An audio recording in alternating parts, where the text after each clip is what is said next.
Ah oui, hein, la Coupe du Monde, c'est pas les blagues. C'est pas des blagues, c'est pas... Ça blague pas là-bas. Après le match face au Portugal, on a eu trop de confiance. Trop de confiance, c'est tout à fait normal. La Colombie nous a montré que les matchs ne se ressemblent pas. Le Portugal, c'est l'adversaire la plus forte de la poule. Mais on n'a pas du tout subi face au Portugal. La Colombie, ils sont deuxièmes si on regarde le rapport de force. Mais regardez les matchs qui nous ont pondus vraiment. Bravo à eux. Victoire méritée. Victoire méritée, il faut accepter la défaite. Ils étaient meilleurs que nous. Mais chier à tous ta choka pour supporter Léopard. À tous ta choka, toko lemba Léopard. Toko s'est qualifié. On a encore un match. C'est face à l'Ouzbékistan.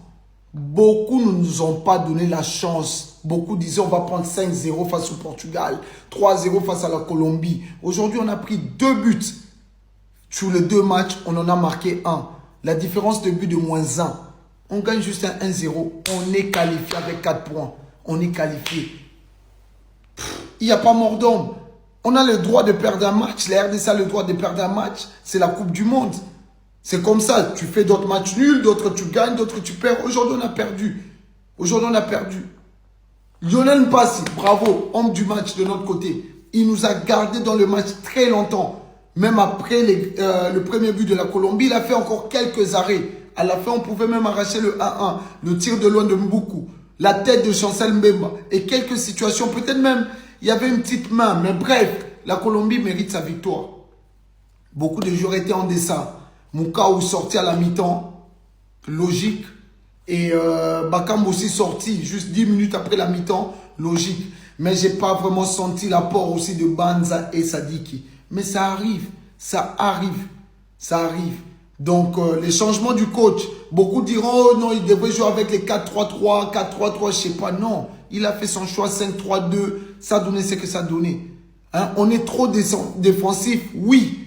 Mais il faut respecter les choix du coach. Tourlobani, qu'est-ce qu'il nous dit si on avait fait 4-3-3 qu'on allait gagner? Rien. On a fait ce qu'on a pu. La Colombie était au-dessus de nous. On l'accepte. Nous, on se focalise sur l'Ouzbékistan. Le 30 juin, tu as fêté l'indépendance dans la State. Tu as fêté l'indépendance dans Trump. Hein? Le 30 juin, tout a fêté l'indépendance. Tu indépendance, chacha, tozouye. Tu as Ouzbékistan. Franchement, les Congolais, on va taper l'Ouzbékistan. Tout à bas pika. Il n'y a rien. Il n'y a pas mort d'homme. Toza pépélé. Ils ont révisé le Portugal, mais c'est la Colombie qui leur est tombée dessus. Et franchement, au vu du score, la RDC se sent vraiment bien parce qu'il y avait clairement pas match entre les deux équipes. Sans un grand Mpassi ce soir, ils en prennent minimum 3. Et franchement, je sais pas ce que bouffent les gardiens à cette Coupe du Monde, mais on a le droit à masterclass sur masterclass. Parce qu'aujourd'hui, en 25 minutes, il avait déjà réalisé 5 arrêts. Et je vous parle pas d'arrêt lambda. Sur les 5, il y en a un minimum 3 de classe mondiale. Mais forcément, quand ton équipe ne propose rien, que tu fais que subir, au bout d'un moment, tu te fais punir. Et la punition, aujourd'hui, elle est venue de cet homme-là, Munoz, qui est pour moi l'homme du match. Parce qu'au-delà de son but, il a une activité folle sur le terrain. C'est vraiment le latéral moderne par excellence. Offensivement, il apporte. Défensivement, il apporte. Et même techniquement, je le trouve très bon. Mais c'est pas le seul à avoir été excellent ce soir. Comme je vous l'ai dit, en fait, la Colombie était largement au-dessus du Congo. Et c'est une de mes équipes coup de cœur de cette Coupe du Monde. C'est le premier match que je regarde d'eux, mais franchement, ils m'ont impressionné. Ils mettent de l'intensité dans tout ce qu'ils font, que ce soit offensivement, que ce soit défensivement. Même techniquement, c'est propre. Et franchement, même si Munoz est pour moi homme du match ce soir, avec Mpassi aussi qui fait un gros match, faut pas oublier le match de cet homme-là aussi, Davinson Sanchez, qui était impérial défensivement à la course. Physiquement, franchement, je l'ai trouvé très très fort, très très solide. Et comme je vous l'ai dit, de toute façon, le collectif, il est là. Luis Diaz aussi, qui aurait pu mettre un doublé. Malheureusement, 2 buts refusés, il y en a un des deux, il aurait jamais dû être refusé. Moi, je vous le dis, cette équipe-là va taper le Portugal. C'est vrai que cette nuit, la RDC a perdu 1-0. Mais il y a un monsieur dont j'aimerais parler, qui a écœuré les Colombiens pendant presque l'intégralité du match. Oui, vous avez bien vu, même Luis Diaz, l'attaquant du Bayern Munich, regardez dans quel état il s'est mis. C'est monsieur Mpassi, le gardien de la RDC. Je vous donne une stat à son sujet. Il a réalisé 5 arrêts en l'espace de 20 minutes. C'était pas arrivé depuis 1998. Le dernier à avoir réalisé une telle prouesse, c'était Warren Barrett, les amis. Vous savez, la RDC, ils ont prouvé 2 choses pendant ces 2 matchs à la Coupe du Monde. Première chose, lors du match face au Portugal, défense hors norme. Deuxième chose, lors du match face à la Colombie, Mpassi. Il a confirmé qu'on pouvait compter sur lui. Pour aller loin dans une compétition, des fois même pour gagner une compétition, faut avoir un top gardien. Et là, c'est pas parce que Mpassi joue au Havre que c'est pas un top gardien. Et je vous assure, il va pas rester longtemps là-bas parce que c'est qu'une question de temps pour qu'il se fasse recruter dans un plus grand club. Il a sorti une prestation XXL. Dites-moi ce que vous en pensez en commentaire, mais moi j'ai vraiment apprécié son match et il est à surveiller. Maintenant, il faut gagner face à l'Ouzbékistan. Il faut aller ramener le point, les 3 points et ramener le plus de buts possible. Il va falloir marquer pour essayer de chercher la 3e place qualificative pour les 16e de finale. Lionel Mpassi, t'as été grand ce soir. Malheureusement, la RDC s'incline 1-0 face à la Colombie. Et je vous le dis, sans cet homme derrière moi, la Colombie s'impose 3-4-0. Vous avez mis énormément de gardiens en avant lors de cette Coupe du Monde. C'est au tour de Lionel Mpassi, car je vous jure que sa performance, elle a été XXL. La RDC devra impérativement s'imposer lors du dernier match face à l'Ouzbékistan pour espérer continuer l'aventure lors de ce mondial. Moi, personnellement, je pense qu'ils vont gagner. En tout cas, je l'espère.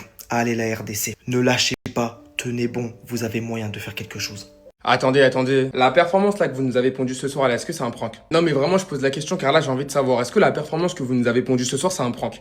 Parce qu'en fait, le match que vous nous avez pondu, en fait, c'est un manque de respect. 11 joueurs sur le terrain, mais le seul qui sait gérer ce soir, c'est Mpassi. Et croyez-moi que ce match-là, on le perd que 1-0. Mais sans Mpassi, des buts, je pense qu'on en prend minimum 3-4. Il a réalisé 8 arrêts de son côté, il a fait un match de porc, mais bien évidemment, au bout d'un moment, ça allait craquer, car tout seul, il peut pas tout faire. Dans ce match, il y a strictement rien qui est allé. Coup d'envoi, tu mets une grosse intensité, tu montres aux Colombiens que t'as envie de les presser, et pour le coup, ils avaient même l'air perturbés au début du match. On a même eu un tir signé KMB, mais dès le moment où la Colombie a tenté son premier tir, qu'est-ce qu'on a fait? On a mis le bus. Et après ça, pendant 25 minutes, on a pris un bouillon comme pas possible, et la personne qui nous a sauvés pendant tout ce temps-là, c'était Monsieur Mpassi. On se faisait dominer comme du n'importe quoi, et Dieu merci, carrément, il y a eu la pause fraîcheur, un pause fraîcheur au passage que je déteste. Dieu merci, elle est arrivée, parce qu'en fait, la manière dont on se faisait dominer, c'était du grand n'importe quoi. Et le pire, c'est que malgré la domination de la Colombie, qu'on arrivait à récupérer des ballons, derrière, on n'arrivait pas à enchaîner 3 passes. On n'y arrivait pas. Tu récupères, tu perds, tu récupères, tu perds. Tu subis pendant 10 minutes et au moment où tu récupères, tous perdent le ballon. Le niveau technique, il était effrayant. C'est vrai qu'en temps normal, techniquement, on n'est pas incroyable et ça, je le reconnais pour le coup. Mais aujourd'hui, comparé à d'habitude, c'était vraiment catastrophique. Et au retour des vestiaires, c'était la même chose. Zéro changement. Toujours la Colombie qui domine avec une équipe du Congo qui n'y arrivait clairement pas. Pressing contre pressing catastrophique. Et au bout d'un moment, forcément, Mpassi, il peut pas tout faire tout seul. On a pris le but de 1-0. Et ce but-là, il est clairement mérité pour eux. Et Dieu merci qu'à la fin du match, il n'y a que 1-0, parce que pour les personnes qui ont regardé le match, carrément, on est miraculé. La vérité, on est miraculé parce qu'en temps normal, tu perds 3-4-0. Bref, en tout cas, la performance, elle a été dégueulasse. Et à cause de cette défaite, maintenant, on se retrouve 3e avec 1 point. Dernière journée contre l'Ouzbékistan. Et si le Congo a envie de se qualifier parmi les meilleurs 3e, ou du moins, si on espère se qualifier parmi les meilleurs 3e, faudra s'imposer. Monsieur Mpassi, c'est l'homme du match. Congo-Colombie. Rendez-vous compte, j'ai fait la première vidéo où j'ai parlé d'Mpassi. Après 30 minutes de jeu, il avait déjà fait des arrêts incroyables. Et sur cette image-là, on ne voyait pas totalement. Imaginez que là, il n'y a pas eu but. Monsieur Mpassi, c'est l'homme de la situation. On peut l'applaudir. Lionel Mpassi. Quel homme. Quel homme. Le résultat n'a pas été le meilleur. Mais il a fini homme du match. Faut l'applaudir. Et mes frères congolais, envoyez-lui des cœurs. Il en mérite. Donnez-lui 15 millions, donnez-lui 60 millions, donnez-lui même 100 millions d'abonnés. Ce sera toujours pas assez pour ce qu'il a réalisé aujourd'hui. Et surtout, s'il vous plaît, donnez-lui 1 point. Je sais pas, vous vous débrouillez, je sais pas comment vous faites, mais vous lui donnez 1 point.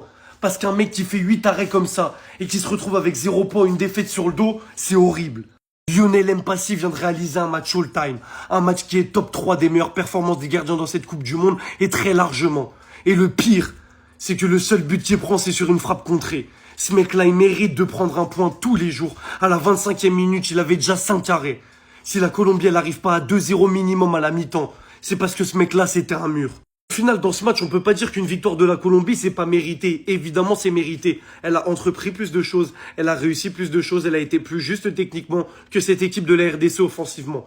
Et franchement, offensivement, aujourd'hui, il n'y avait pas photo entre les deux sélections. Mais me dire que ce monstre, Mpassi, finit à 0 point et prend un petit but pour perdre 1-0 sur une frappe contrée, ça me rend dingue. Ça me rend dingue. Lumumba n'était pas loin de voir son équipe rentrer un petit peu plus dans l'histoire.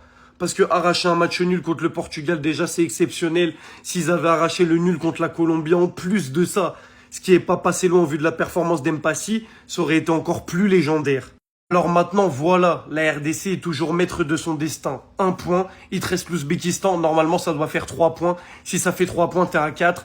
Et très logiquement, tu seras meilleur 3e. Donc la RDC est toujours maître de son destin, mais contre l'Ouzbékistan, il va falloir entreprendre un petit peu plus de choses. Aujourd'hui, on a eu trop peu de choses, à se mettre sous la dent.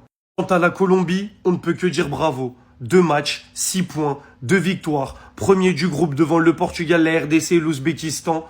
Et en vrai de vrai, quand tu les regardes jouer, tu te dis ouais, c'est fort. Ils entreprennent des choses, ils tentent, ils varient leur jeu. Soit ça va être des passes, soit ça va être de la percussion grâce au dribble des ailiers, etc. Soit ça va être Munoz qui monte et qui fait un taf de fou furieux. C'est trop fort. La Colombie, magnifique. Bref, les amis, personnellement, je suis dégoûté pour Mpassi, je suis dégoûté pour la RDC. Un match nul, ça m'aurait fait kiffer et il aurait mérité. Maintenant, la Colombie, ça a été très fort. Donc on se donne rendez-vous pour la RDC sur le match contre l'Ouzbékistan qui va être décisif. Mais j'y crois. Ils vont le faire, ils vont gagner et se qualifier avec 4 points.